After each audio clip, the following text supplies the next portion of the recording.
ഭയങ്കര ഫീലായിരുന്നു. നല്ല ഡ്രസ്, അടിപൊളി ഡ്രസ്. ഓ ഹരിച്ചേട്ടാ, അവന്റെ കോസ്റ്റ്യൂം വരെയും ഒരു ഇംപ്രവൈസേഷൻ ആണെന്ന് അവൻ പറയുന്നു.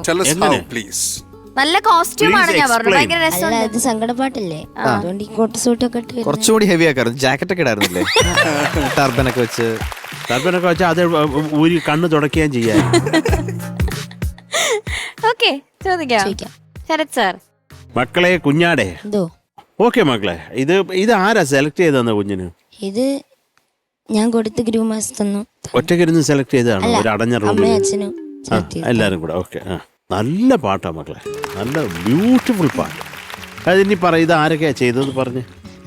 Lyrics Vayalar Sarath Chandravarma sir, music Vidyasagar. Okay, പാടിയത് P Balram sir. Cinema Neelathamara 2009. മക്കളെ, പ്രധാനമായിട്ടുള്ള ഒരു കാര്യം, മൂന്ന് അക്ഷരസ്ഫുടത, പ്രത്യേകിച്ച് ഈ ഫസ്റ്റ് 2 ലൈൻ. പിന്നുള്ളത് കുറച്ചും കൂടെ മനസ്സിലാവുന്നു, മറ്റേ ഒന്നും മനസ്സിലാവുന്നില്ല മോനെ. നമ്മുടെ എൻജിനീയേഴ്സ് മിക്സ് ചെയ്ത് നല്ല അലുവ പോലെ ആക്കി തരുമായിരിക്കും. ഇപ്പം നമുക്ക് ഇവിടെ ഇരുന്നപ്പോൾ അത് മനസ്സിലാവുന്നില്ല. പക എന്നൊന്ന് കേട്ടതേ ഉള്ളൂ, ബാക്കി ട്യൂൺ കേട്ടു. അപ്പോൾ വൃത്തിയായിട്ട് അക്ഷരം പറഞ്ഞ ആ 2 ലൈൻ ഒന്ന് പാടാമോ മോനെ? പകലൊന്നു മാഞ്ഞ വീഥിയിലേ കുഞ്ഞു താമരേ പുകമഞ്ഞുമേയുമോർമയുമായി തേടിയാരെ നീ. അതൊക്കെ കൊള്ളാൻ മോനെ. ഇപ്പൊ കേൾക്കണം അത്, കാര്യം ഒന്നും ഒരു ക്ലാരിറ്റി ഇല്ലായിരുന്നു. ഓർക്കസ്ട്രയുടെ അതിന്റെ കൂടെ വരുമ്പോ മൊത്തം ഒന്ന്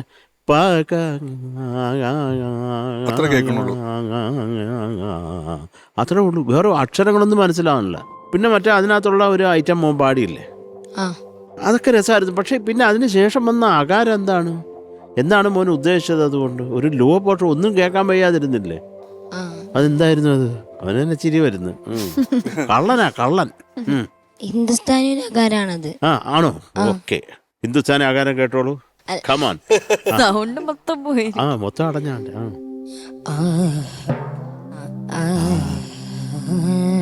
അതെന്താണത്?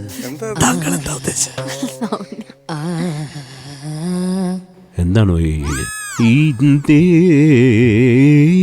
ആണോ അത്? ചെറിയ മായാണ്. അതാണോ പാടിയത്? ഒന്നുകൂടെ പാടിക്കും. മിടുക്കൻ, താഴെ പാട്.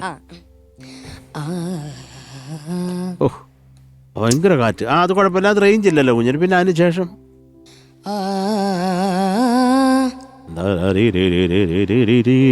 ഓക്കെ.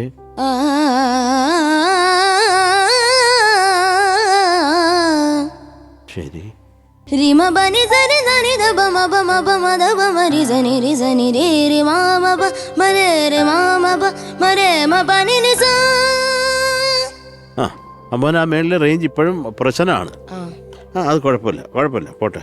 പിന്നെ ഈ നെഞ്ചം പിടഞ്ഞു, അതൊന്ന് പാടാമോ?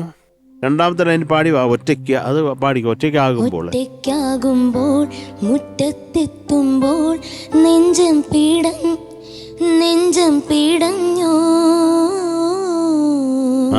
എന്തായിരുന്നു അവിടെ വന്നപ്പോ ഒരു ഡൗട്ട്? വേറെ എന്തെങ്കിലും കുടുംബകാര്യങ്ങൾ എന്തെങ്കിലും ആലോചിച്ചോ മോനെ? ചരണം ഒന്ന് പാടാമോ? ചരണത്തിന് മുമ്പ് എന്തെങ്കിലും മിസ്സിംഗ് ഉണ്ടായിരുന്നോ? അല്ല, എന്തോ ഒരു വലിയൊരു ഗ്യാപ്പ് എന്തെങ്കിലും ഉണ്ടായിരുന്നോ ബാച്ചു? അത് ഇംപ്രവൈസേഷന് വേണ്ടിയിട്ട് ഒരു ഗ്യാപ്പ് കൊടുത്തിട്ടുണ്ടായിരുന്നു.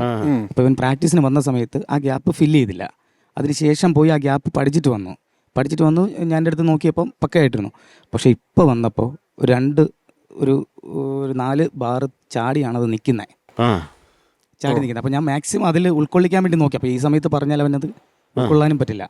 പക്ഷേ ഞങ്ങൾ കറക്റ്റ് നോട്ട്സ് കറക്റ്റ് ബാർ തന്നെയാണ് വായിക്കുന്നത്. അപ്പോൾ ഒരു 2-4 ബാർ അങ്ങോട്ട് മാറിക്കഴിഞ്ഞാൽ അതനുസരിച്ച് എല്ലാം മാറും. അതെ, നിങ്ങൾ കൺഫ്യൂഷൻ ആവും.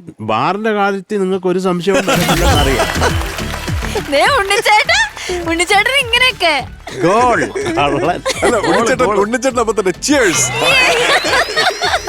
അത് കുഴപ്പമില്ല മക്കളെ, അത് പോട്ടെ. കാര്യം നിങ്ങളുടെ കൂടെ നിൽക്കും ഓർക്കസ്ട്ര. അവരെല്ലാം നല്ല കില്ലാടികളാണ്. അവരെല്ലാം ബാർ എണ്ണിക്കൊണ്ടിരിക്കുന്ന ആളുകളാണ്. അപ്പൊ അവർ കൃത്യമായിട്ട് വായിച്ചത്. ഇപ്പൊ നീ ഒന്ന് മുമ്പേ ഒരു കാൽമാറും മുമ്പ് എടുത്താൽ പോലും അവർ വായിച്ചു തരും മക്കൾക്ക്. ഓ. കേട്ടോ, അതൊരു ഇഷ്യൂ അല്ല. കാര്യം നല്ല എക്സ്പേർട്സ് ആണ് അവർ. അപ്പം മൊത്തത്തിൽ അവർ നമുക്ക് എന്തോ അവിടെ ഒരു പന്തികേട് തോന്നി. അതെ, ഒരു ATM കൊള്ളയടിക്കാൻ പോകുന്ന ഒരു വികാരം തോന്നി ഈ പാട്ടിൻ്റെ ഇടയ്ക്ക്. മൊത്തത്തിലൊരു നിഗൂഢത. അതുകൊണ്ട് ചോദിച്ചതാ കേട്ടോ. അതിന് ഞാൻ അന്ന് പാടിക്കേ ചരണം.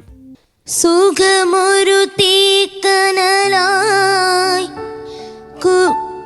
എരിയുകയാണിതളിൽ സ്വരമൊരു മോനെ അത് വേദനയായി വേദന എന്നല്ലേ ഉള്ളു, വേദ എന്ന് കേൾക്കുന്നതാ. സ്വരമൊരു വേദനയായി നൈസ് നൈസ് നൈസ്. കുതിരുകയാണിതളിൽ. അത്രയൊക്കെ ഉള്ളു മക്കളെ, ബാക്കിയെല്ലാം നന്നായിട്ട് തന്നെ പാടി കേട്ടോ. നല്ല പാട്ട്, ഉഗ്രം പാട്ട്. കാര്യം എനിക്ക് ഈ പാട്ടുകാരനെ കുറേ ഇഷ്ടമാണ്. കാര്യം അദ്ദേഹം അധികം ഒന്നും പാടിയിട്ടിരുന്നു തോന്നുന്നു ബൽറാം. പാടിയതൊക്കെ നല്ല നല്ല പാട്ടുകൾ. അതാണ് ഒരു ഫ്രം ദ ഹാർട്ടാണ് സിംഗിങ്. അതിനകത്ത് ഒരു കള്ളത്തരവും ഇല്ലടാ. പാടുന്ന സംഗതികളാണെങ്കിലും നല്ല അത് അങ്ങനെ അങ്ങ് പാടിയൊക്കെയാണ്. ബൽറാം സാർ പാടിയ വേറെ ഏതെങ്കിലും പാട്ടറിയോ മോനെ? അവിടെ പാടിയുണ്ട്, ഏതാ? കാട്ടൻ മൊഴി. വിദ്യാസാഗറിനാണ് ആശിക്ക് പാടിയേക്കുന്നത്. അതെ അതെ, കൂടുതലും അത് ഉഗ്രം പാട്ട്. മൊഴി എന്ന് പറഞ്ഞ സിനിമയല്ല, അസാധ്യ പാട്ട്. ഞാൻ മലയാളമാണ് ചോദിച്ചത് മക്കളെ, ഹരി മലയാളമാണ് ചോദിച്ചത്. ബൽറാം പാടിയ മലയാളം പാടിയില്ല. അധികം പാടിയിട്ടില്ല. പക്ഷെ എനിക്ക് വളരെ ഒരു ഇന്നസെന്റ് സിംഗിങ് ആണ് അദ്ദേഹത്തിന്. തുറന്നങ്ങ് ഉള്ളതുപോലെ. പല സ്ഥലത്തും എനിക്ക് PB ശ്രീനിവാസ് സാറിനെ ഓർമ്മ വരും ബൽറാമിൻ്റെ പാട്ട് കേൾക്കുമ്പോൾ. അത് ഒരു ടെറിഫിക് സിംഗറാണ്. മക്കൾക്ക് അറിയാം PB ശ്രീനിവാസ് എന്ന് കേട്ടിട്ടുണ്ടോ? മക്കളെ കേൾക്കണം. മ്യൂസിക് ഡയറക്ടർ, അസാധ്യ പാട്ടുകാരനാണ്. അദ്ദേഹത്തിൻ്റെ ടോൺ സിംഗിങ് അയ്യോ ഒരു നിവൃത്തിയില്ല. അപ്പോൾ അതൊക്കെ എന്തൊക്കെയായാലും നല്ലൊരു പാട്ട് മക്കൾ കൊണ്ടുവന്ന് മോന് നന്നായിട്ട് തന്നെ പാടി. പക്ഷേ അത് ആ ഇംപ്രവൈസ് സ്ഥലത്തിനൊക്കെ ഒരു ക്ലാരിറ്റി വേണം ഇവിടെ. കാരണം നമ്മൾ അങ്ങനെ ഒരു റൗണ്ട് വെക്കുമ്പോഴേ അതത്രേ ഉള്ളൂ. മോന് ഈ റേഞ്ച് പ്രോബ്ലം മോന് മുകളിൽ കിട്ടുന്നില്ല, അത്രേ ഉള്ളൂ. അല്ലാതെ എന്താ പറയുക, ഇപ്പോൾ ആ സ്വരം പാടിയതാണെങ്കിൽ ഒരു രസമുണ്ട് മോനെ, ഒരു സുഖമുണ്ട്. നിങ്ങൾ ഈ ഒരു ചെറിയ പ്രായത്തിൽ ഇത്രയും ചെയ്യുന്നില്ലേ, അത് വലിയ കാര്യമാണ്. തീർച്ചയായിട്ടും ഞങ്ങൾ പ്രശംസിക്കുന്നു ആത്മാർത്ഥമായി. അതിനൊരു നിറഞ്ഞ കയ്യടി കേട്ടോ മക്കളെ. കാര്യം ഇത്രയും ചെയ്യുന്നുണ്ടല്ലോ, അത് വലിയ കാര്യമാണ് മോനെ. അതങ്ങനെ പെട്ടെന്ന് വരുന്ന ഒരു ഐറ്റം ഒന്നുമല്ല. നിങ്ങൾ കുഞ്ഞുങ്ങളല്ലേ. പക്ഷെ ഇത് മക്കളെ, ഇത് വെച്ച് ഇതാണ് നമുക്ക് മുമ്പോട്ട് പോകേണ്ട വഴി. അത് വെച്ച് മോൻ പിടിച്ചോണം. നമ്മൾ സംഗീതത്തിൽ വളരണം മോനെ കേട്ടോ. നമ്മുടെ ശരീരം വളരുന്ന പോലെ നമ്മുടെ ജ്ഞാനവും വളരണം. അത് മനസ്സിലാക്കുക. അടിച്ചു പൊളിച്ച് മുമ്പോട്ട് പോവാ കേട്ടോ. ഇത് നന്നായിരുന്നു മോനെ. Nice nice. Thank you Sharath sir. ഹരിച്ചേട്ടാ, നിവേദ് എന്തോ നന്നായിട്ട് പാടി. Nived, thank you sir. എനിക്ക് വളരെ ഇഷ്ടമുള്ളൊരു സോങ് ആണ് നീലത്താമര മൂവിയിൽ. ഇത് ഭയങ്കര ഒരു സിറ്റുവേഷനിലുള്ളൊരു പാട്ടും കൂടിയാണ്. പിന്നെ മോനെ ശബ്ദം അടച്ചിരിക്കുകയാണോ? എന്തു പറ്റി? അല്ലാതെ സൗണ്ട് ചേഞ്ചിങ് ടൈമായി. സൂക്ഷിക്കണം കേട്ടോ.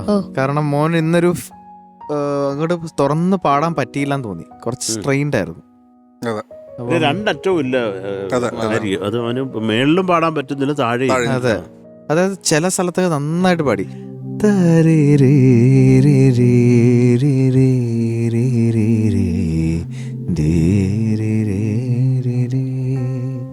നല്ല രസമായിരുന്നു അവിടെയൊക്കെ. അത് കഴിഞ്ഞ് മോൻ ഒരു മേളിലോട്ട് പോകുന്ന ഒരു പോർഷൻ ഇല്ലേ, അതായത് അവിടെ തൊട്ട് ഭയങ്കര സ്ട്രെയിൻഡ് ആയിരുന്നു.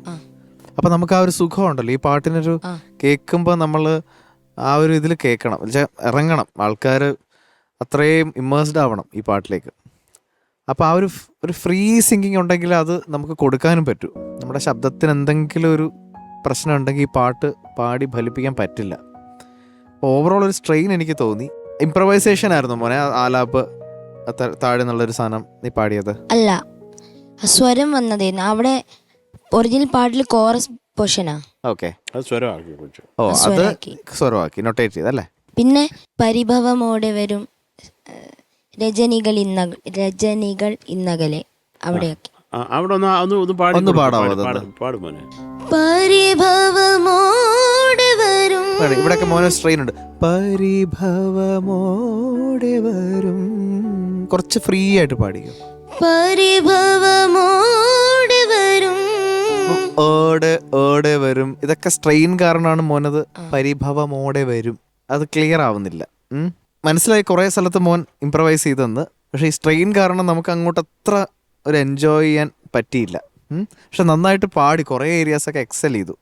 എനിക്ക് തുടക്കമൊക്കെ ഭയങ്കര ഇഷ്ടമായി. അത് നിങ്ങൾക്ക് എന്താ പറയുക, പിള്ളേരായതുകൊണ്ട് ചില സാധനങ്ങളൊക്കെ നല്ല രസമായിട്ട് വരുന്നുമുണ്ട്. ഭയങ്കരമായിട്ട് ആലോചിച്ച് കഴിഞ്ഞാൽ കിട്ടില്ലത്. നിങ്ങൾ ഭയങ്കര ഇന്നസെൻ്റ് ആയിട്ട് പാടുന്നുണ്ട്. ആ സംഗതീസൊക്കെ ഭയങ്കര ബ്യൂട്ടിഫുൾ ആയിട്ട് കേൾക്കുന്നത്. ഇതേ ഉള്ളൂ മോനെ. അപ്പോൾ എനിക്ക് പിന്നെ ഞാൻ സുഖമൊരു തീക്കനലായി അതൊന്ന് പാടാം. സുഖമൊരു തീക്കനലായി തീക്കനലായി തീക്കനലായി.